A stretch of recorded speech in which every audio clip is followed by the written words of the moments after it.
Welcome to another episode of Social PR Secrets. My name is Lisa Beyer and I will be your host. Today's guest is Sherron Washington. She owns a Marcom agency called P3 and she is also a professor and teaches communications. Sherron and I met when we were on a panel at an internet marketing conference called PubCon, and she spoke about simplifying the social media marketing strategy. She's going to share tips on that, and she's also going to talk about the movement she started called hashtag Your Worth is Valued. We're going to talk about self-care, how to reduce stress, and words that matter. Please welcome Sherron and enjoy this episode. Namaste.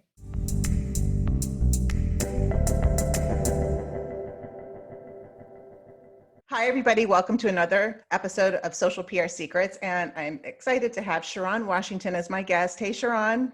Hey, Lisa. Thank How you are you? I'm doing great. It's a hot summer day here in Celebration, Florida. It feels like 110 or something. What about you? So I'm in Silver Spring, Maryland, and I think it's about 84. It feels good. I'm not even going to complain. It's good summer weather. I like it. Yeah. So there's parts of the U.S. that are still not in total summer weather. Right. So Sherron, you and I met at PubCon. We shared a panel on social media, how to simplify social media. And I've been following you ever since. So I was super excited to have you as a guest. So why don't you just, before we get started, we're going to cover a bunch of topics, but just tell us a little bit about your background and how you got to, you're the founder and CEO of P3. Tell us a little bit about that and how you got to where you are right now in the entrepreneur world. Awesome. So funny story. My mom wanted me to be, no, even prior to that, I wanted to be a gym teacher. And my mother crushed those dreams pretty early. Pretty early. I went to go to school to be a gym teacher. She said, no, they don't make any money. You can't do this. No, you're going to be a CPA, similar to her. And I went to college. So I was a single parent for a while, and then I went back to school. And I got into, I started as a CPA, but realized very early that just wasn't my jam.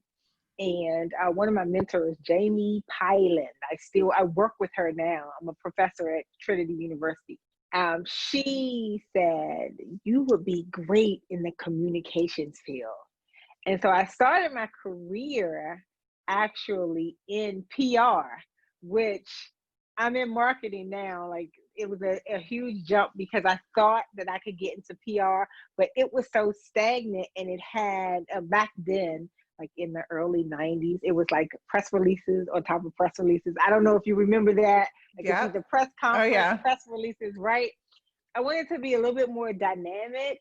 And now PR is totally different, but then it was just really kind of static. So I moved into marketing and found my place. Fast forward about, I don't know, 7 or 8 years, another manager of mine, I was a marketing director, and I got tired of traveling. And she was like, you could be a consultant for us and then like start your own business. I'm like, what? So in '06, I started the P3 solution, which I've been full-fledged. It's been, if you know, in being in business, things change. So it's been kind of this bumpy but great ride. I mean, like, great ride, because it has evolved. So I started out, believe it or not, doing PR, marketing, and event planning, like all of that. And then now here, fast forward 2020, I am a Marcom agency. So we do marketing and communication only. And I absolutely love it being an entrepreneur. I wouldn't change it for the world. So that's the kind of the fast paced story to how I got from gym teacher to now Marcom strategist. Well, being an entrepreneur and also being a professor, you were able to be the teacher still. Yes, I still say to be a teacher, and because I'm active, as you can see, I'm trying to like hold my hands really tightly. Being very active, I still kind of get that gym activity of a gym teacher. Although many of my gym teachers weren't that active, they kind of was just walking through and telling us things. Yeah, yeah. Well, so this year has been quite a year. Yes, 2020 has, yes, yeah, we've been faced with all different types of challenges and moments and resets. And one of the things that really caught my eye, and I was like, I have to have Sherron on to talk about this, is your movement campaign that I think you launched it in June, called Your yes, Worth, hashtag Your Worth is Valued. yes, yes, yes, yes. So 2020 effing matters, right? Like I have my shirt on now, I right? want one. It. Oh, okay. I'll tell you how to get it. Okay. So 2020 absolutely matters to me, and we discount it, but it has been bad, but it has it's elevation, it's evolution.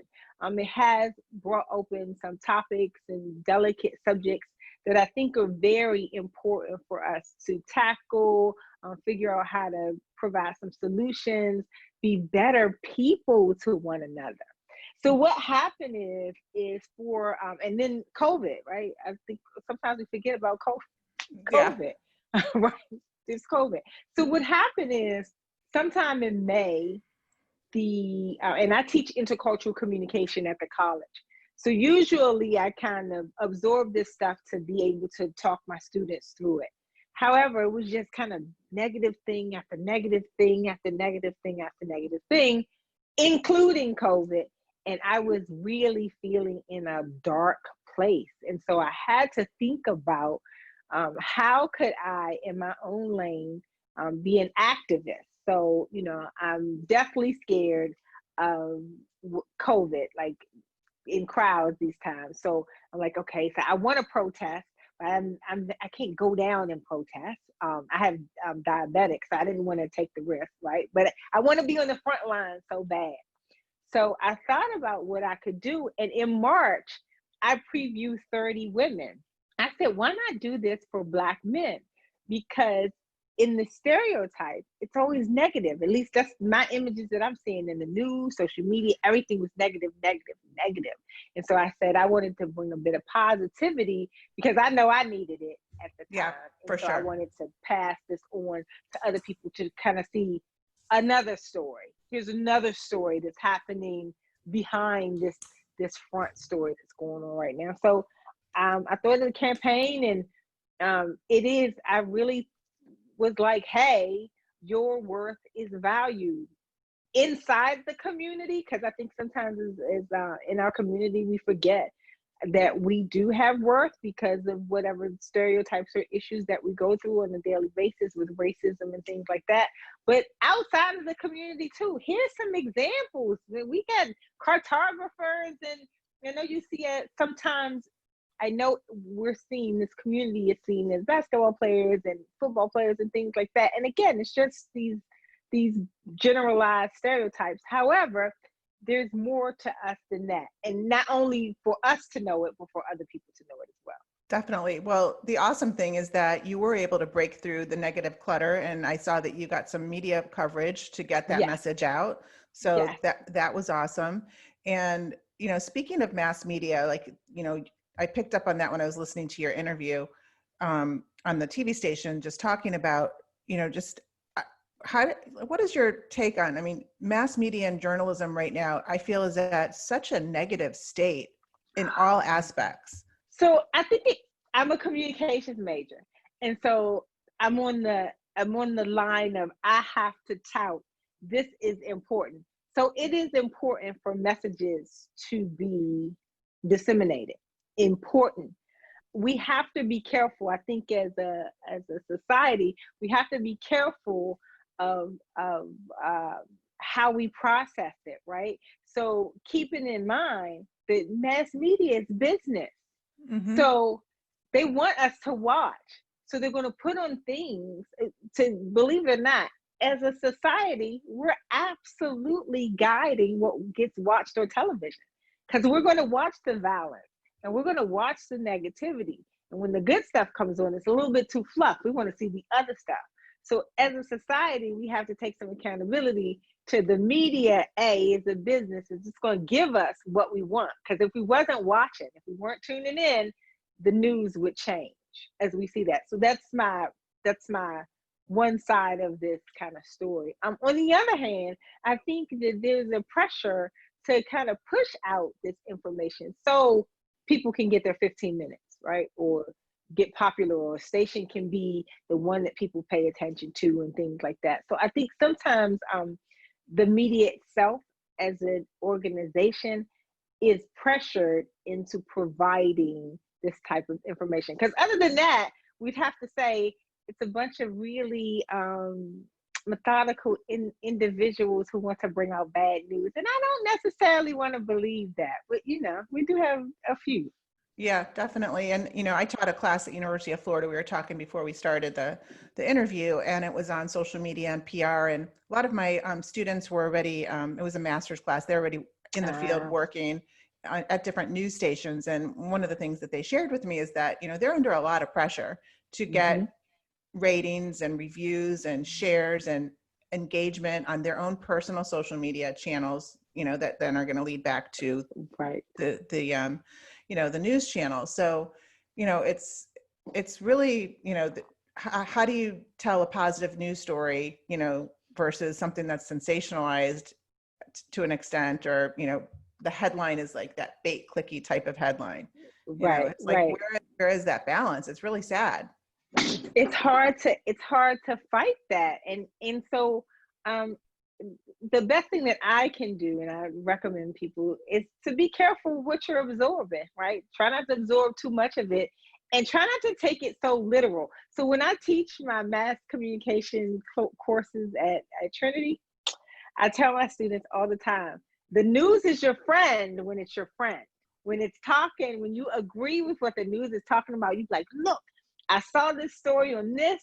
It is true. It is true. But when the news is not in agreement of what you think it is, then it becomes fake news or poor journalism or things like that. So we also have to be careful as a society to not absorb so much, but also sometimes keep the literal piece out of it. So yes, this is part of information that you're just going to seek and find more information about, because if you change from channel to channel, the story kind of changes, right? Yeah, it's unbelievable. Yeah. Right. One of the things I loved about your campaign is that you talk about how words matter, and that's the same with news. Like, you can see a headline and there's these trigger words that are just not always positive. But can you just talk to us a little bit about words matter, and from a positive standpoint and then the negative standpoint? Absolutely. So language influences perception. Theorists Sapir and Worf, my favorite theorists. Language absolutely influences perception. And one word may mean one thing to you, and it may mean something exactly different from me. So we have to be careful, especially when we talk about the news. In this campaign specifically, I wanted the word to reflect the person. So all of these people in my campaign, all of these men, I absolutely know personally. So I chose these words not only to amplify their individuality, but to amplify that this is a feeling within this community overall. Like, you have men who are legendary, or who are ingenious, or who are brilliant, that I wanted people to feel that. People resonate with words evoke emotion. And so I wanted that emotion, great emotion, like, oh my God, I'm overwhelmed. I'm empathetic, not sympathetic, but empathetic to the plight of what's happening. And I want to see these guys in a positive light.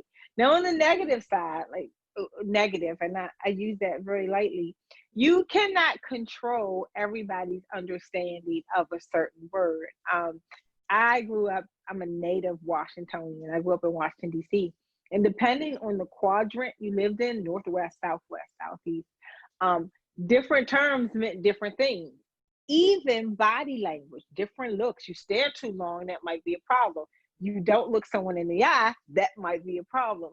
So it's just finding synergy. I want to say balance, but more so synergy, in that making sure that your message or words that you use are intentional, right? Like, you have an intentional meaning and people can follow it. Realizing that everybody may not grasp your meaning. Like for instance, I have 2020 effing matters. That could mean so many things. It could mean so many things to so many people. But I realize that this brings out dialogue, right? It's also red, white, and blue. So Yeah. that could mean like it could mean politics. It may not. I could be talking about, politics in a race. I could be talking about something else. So really it's all about like your intention, and if you're able to with your word and your visual imagery be able to get your intentional meaning across. I love that. So this is going to take it a little bit more like pet peeve when it comes No to worries. communication and public relations and writing. Mm-hmm. And, there's words that are just kind of like useless words, like the word Mm-hmm. great, or, Mm-hmm. so general that, Mm-hmm. the word but, like when you're in writing. So do you have any pet peeve words that you like don't, just from a communication standpoint, it's just like edit, that should not be in any type of Marcom copy, Let's see. Any specific words? I'm with you. Like or great, overused amazing. words? Oh, so great, amazing, incredible. Crazy thing about it is I use them all the time, and every time I see it, I go, "Ugh, why did I use this?" Because it's easy, right? So those words I don't like, but they're most understood. Right. So I try to make sure that there's a balance, there's some synergy in those regular terms that I use. Or if I say, hey, so in my description of the gentleman, for example, I may put, meet this incredible guy who, and then I kind of describe them instead of leaving like incredible. Because, my What is incredible may incredible? not be Yeah. incredible. Like, what is Yeah. incredible? Yeah. Yeah. I love that.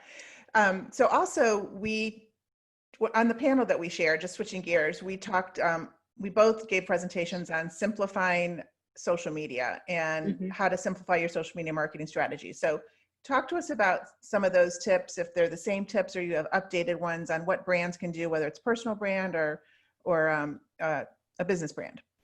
Sure. So it's a little bit updated. It's probably the same premise, but a little bit updated. The first thing is you don't have to be on every platform to dominate. Like, I think we should get away from being on every platform. And one of the reasons is that the social media space itself is saturated. So now content is becoming spam. So just think about all the emails you get, all the inquiries you get, and then on top of that, you're expected to read posts. Well, people aren't reading posts. And so if the expectation is I want to use social media so that I can build in leads or build in view, people will see me gain credibility. If they aren't really seeing you and absorbing your information, then it's a waste of time. So what I tell people, especially when we talk about social media and simplifying it, is that choose one or two places that you're going to be at and you're going to have a presence in daily, and figure out your expectations. So I'm going to post every day and I want to have at least X amount of people engage with the post. And so create a plan where it's going to be measurable so you won't continue to do the same things over and over and over again. It's the same premise that I said, so I talked about when we were on the panel that Facebook is the water cooler, and it is. If you've ever been in a water cooler, you hang out there, you get gossip, you get business information, but you get gossip. It's more casual. I call it pro casual. Many of my clients go, I hate Facebook, but it's the best place where I can catch up. I can catch up with business people. We contacted on Facebook to do this. So it is useful if you use it correctly. So every social media platform that's out there, if you leverage how to use it, you can use it in any way you want to, which is amazing. My go-to social media platforms is actually LinkedIn, Instagram, and Facebook. I don't even use Twitter anymore. I barely Yeah. use Twitter like I used to. I mean, I still love it when I get on. I'm like, oh, like I kind of get caught in it, but it's not my go-to as much as it used to be, for sure. No, I don't use Twitter because of my expectations and my goals. I'm more of a building a connection person, one person at a time, then kind of posting and ghosting, right? Yeah. So you post and you go away and you don't interact with this post anymore. It as we get out of COVID, people are finding that they're trying this entrepreneurial space. So social media, and they have more time to be on social media. So it's even more crowded than it was when we were 2 years ago, Yeah. right? When we Yeah. talked about 2 years ago. So it is a place where it's so noisy. And one of the questions I was asked, especially specifically about this campaign, is how am I getting people to engage? Because the post itself is averaging about 30 shares a day on every platform. That's average. Like one time I got like 75 shares and 11,000 views. A couple of things. What'd you It do to is get that? What'd you do different on that one? it is about it's about the time. Yeah. So I looked at what's happening now and what people I'm a communication major.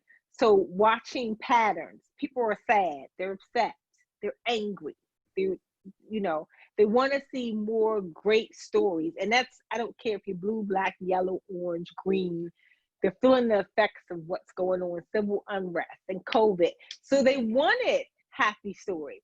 This is the time to get happy stories. You got to put it Positivity. on. You got to positive. You got to flood it, and it will change again. People won't pay attention to it so much, and it has kind of subsided a little. It still has momentum. It subsided a little bit, but it still gets attention, and it has encouraged me. So your worth is valued now is going to become kind of a thing like Black Lives Matter. So I'm working on programs and projects to build in that Black excellence and worth is valued, and I'll be Yeah, sure to keep you abreast of what the next steps definitely. are. Yeah. Definitely. I mean, 2020 has definitely had some learning moments, and Black Lives Matter, the whole movement is incredible. What advice do you give brands that are just, kind of waking up to this? So I would say specifically, and anything that goes on, like I don't think businesses or brands are paying attention to what's trending. Mm. And not that Black Lives Matter is a trending thing, but what's important. So when I say trending, say that words, right? When I say trending, I mean what's important for the time. What are people paying attention to that's important? And so instead of feeling like they're hopping on the bandwagon, they should have their ear to the ground of what's important to their customers at that time. And right now, it is about racism and injustice and things like that. So many brands, even though they may not want to pick a side or whatever that looks like to them, I think more importantly, they need to know what their customers find that's important, and actually mirror that, like figure that out. For me, it's a no-brainer, right? I'm a brown girl. I have brown children, so it was a no-brainer for me. But most importantly, I just felt like the people needed a healing, and this is something that was small, and for me to create, it was very quick. Although I got 110 men, like I went to like 140 of my That's guys, amazing. and 110 of them said yes automatically, sent the picture over, and I was like, what did I get myself into? Yeah. That's great. um yeah, That's so great. so I would say that pay attention to the trend, to Trends. pay attention to what's going on in the world, in that space, and not try to forecast things out more than 6 months. Yeah. So you just wrote a book. We were talking about it, about social media mistakes. Yeah. And what the oops moment is the The book. oops moment. Yes, the oops moment. It is a book. I like to provide scenarios. I like to give examples, and then what's the problem, and then provide a solution. It'll probably the academic in me, academia. And so the book gives scenarios. It gives small business scenarios, large businesses. So it has H&M. How timely, right? Where they talked about racism, Dove, small business issues that they've had in areas of branding, selling, messaging. So I think it's like about 20 different common mistakes that are made. One mistake I made as a business is I did not research my name before I chose my name. And there happened to be a business that had P3 Solutions, and they did the exact same thing that I did in Oh, Virginia. Yeah, like 10-mile radius. So I share those mistakes and I try to help people to not make those same mistakes. yeah. So that's great. Are there any mistakes that you can think of that brands have made in the past couple of months along with these trends where it just didn't work? Too much content, too Yeah. much text, and quick to move to video. Everyone cannot be on video. Video is very popular and brands should use it, but they should strategically figure out how to use it because everybody isn't camera friendly. And so the information is lost if you're not camera friendly or if you don't know how to move on camera. So I think brands rush to get into the latest and greatest without actually figuring out how this works to their strategy, to their advantage. Yeah, I agree. One thing I see with video with brands that it's either, a lot of brands are still overthinking it and they're overthinking it and overproducing it to the point where they're spending so much time and resources, everything gets edited or over Uh-huh. edited, and then very little actually gets published. So Exactly. it's that balancing act of like, okay, you got to get in, but you got to also be agile and be flexible. And I think 2020 is what it has taught. One of the lessons is that everybody's much more forgiving. Like things aren't Yeah. perfect. Oh, it's not, if it's not perfect, it's Yeah. okay. Yeah. You can be in your bedroom or your office and have a colorful picture with a t-shirt. Like I think that you're right. It's adaptability is coming more flexible and brands could benefit from a bit of flexibility. I mean, look at like the Kelly and Ryan show. Like they're basically doing it from their New York apartment and his, Yeah. LA kitchen. Who would have thought that that was going to be okay to go on for 4 months? Right. And we resonate, right? It provides a feeling. It evokes emotion. Like you are real people. So that means that know, like, and trust is easy to pull us back in. Like, oh, okay, yeah, I know I was hanging in the kitchen with them. It feels like that. So I like it. Yeah, Absolutely like this environment. definitely, definitely. So more on like a personal care, self-care note. Mhm. So, what do you do to reduce stress and stay strong? Oh, wow. So recently, you might have noticed I am about 25 pounds lighter than You look so. amazing. Yes. Thank you. I last year was diagnosed with diabetes and hypertension, and I am not a medicine young lady at all, right? What has helped me through this journey is definitely what I consume, but the fact that I go out and actually do something for 15 minutes a day, like exercise, like move my body or walk, or just to be able to um, decompress. I know that we're in a time where staying in the house is a healthy thing to do, but if you have a residential neighborhood, or even if you have like a street, like walk at least a mile a day to release. I try not to take the phone, or I try not to answer any emails while I'm walking or doing any of that, and just listen to music and decompress. And so when we talk about COVID and the pivot and things that are happening that we're staying more so in the house, this has actually helped me build a schedule, like keeping to it. So ordinarily before I'd be like either out of town, out the country, back in the office, in the airport, hotel room, conference center, back to the office, right? So I was not really getting exercise. And then, I'm out, so I'm always eating at the best places. They may not be best for me, but I'm always trying some decadent dessert. So now I don't have to do, I'm speaking digitally now, and this works out perfectly.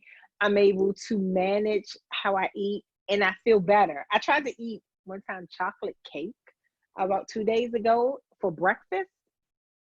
Didn't My work. body said, no, thank you.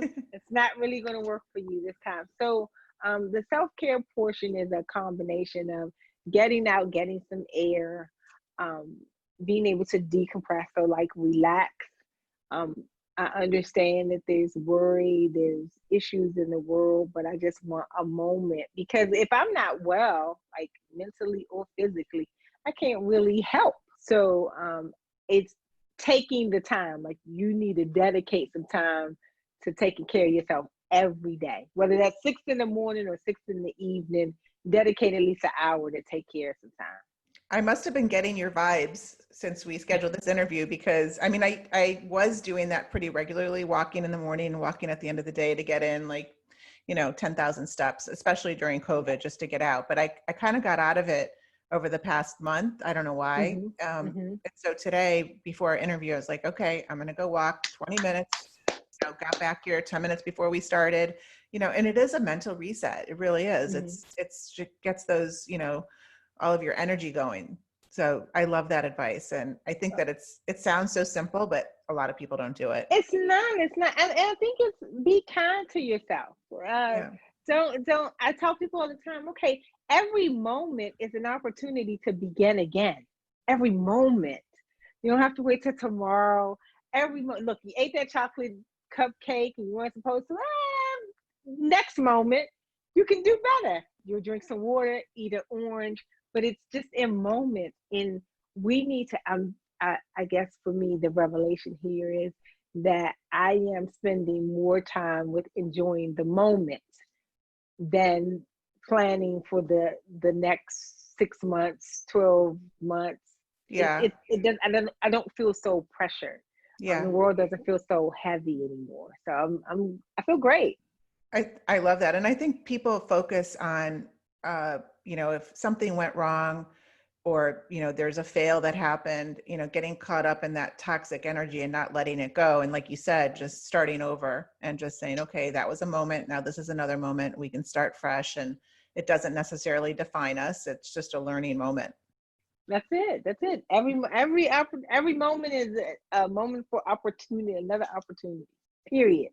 Done. And that sticks in my head. I have to remember that, because when I eat that chocolate cupcake, I have this set of remorse at the end, like, okay, well, I guess I'll go walk to combat this kind of guilt I've been having.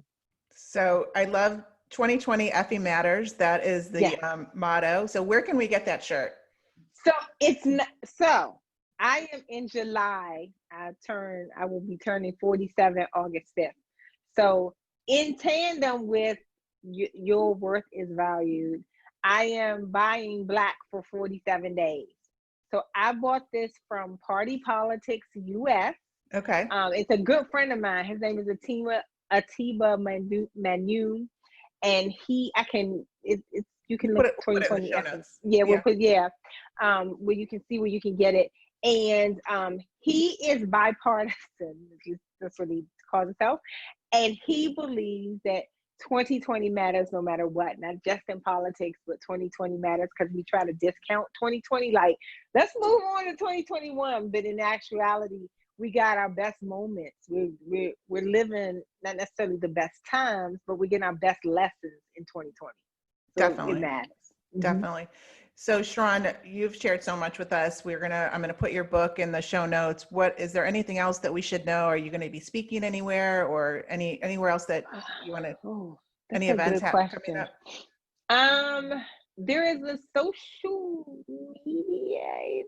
I We'll will put it in give the you show the notes. info. Yeah, I'll give you Well, the yeah. information. I've Yeah. been getting a lot of requests. And again, because I'm out of the loop of not actually moving or going anywhere, I really have to get my assistant to pay attention to what's happening, because I'll be like, oh, I'm just going to exercise every day this week. And I have have real work to do. Yeah. So I know that I have something coming up, but it's already pre-recorded. I won't be there. It's already pre-recorded. But as usual, I want people to follow me on Yeah. Instagram, Facebook, and LinkedIn at CEO P3 and connect with me on anything, marketing, communications. If you want to talk about what's coming up for the Your Worth is Valued campaign, I'd love to share that with your audience. And I Yeah. appreciate you for having me here. Yes, and we'll follow the hashtag for sure. And maybe we'll see each other at a live event. Maybe we'll see each other at a digital event. To be honest, I don't know how you feel. I don't miss the travel. I'm I actually don't. enjoying being in one place. And I look back in my camera roll and I'm just like, how did I even do all that in 1 month a year ago? You know, like you look back 1 year ago and it's just insane how we were just always just, It was, I mean, I think one time I was in Miami and then the next I was in Jamaica and then the same week and then I went to Canada. I was like, what? What? yeah, how did you do it? Like, oh, yeah, but somehow everybody was so overscheduled. I think, this feels like a good reset. And, I don't know if I'll ever go back to the way that I was the same way you were. I'm not doing it. Yeah, I agree with you 1000%. I'm finding new ways of things I want to do and kind of transitioning into the next piece of this. So yes, we will see each other because I'll come Yes, to we will. Florida. Yeah. Okay, great. All right. Well, Sherron, thank you so much for your time. I appreciate it. We're going to get your book and follow you and share any of your new events that are coming up. Okay. Thank you so much, Lisa. Talk to you soon.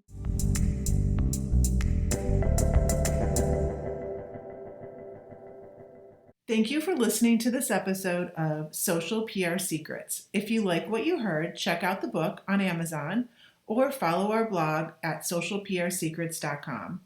This episode was sponsored by The Buyer Group, a social PR agency striving to keep our balance in the digital world, practicing public relations, social media, and search marketing, while occasionally drinking a glass of wine or two for the best creativity and results. Thank you all for tuning in. If you would like to get a free chapter of Social PR Secrets, go to socialprsecrets.com/free.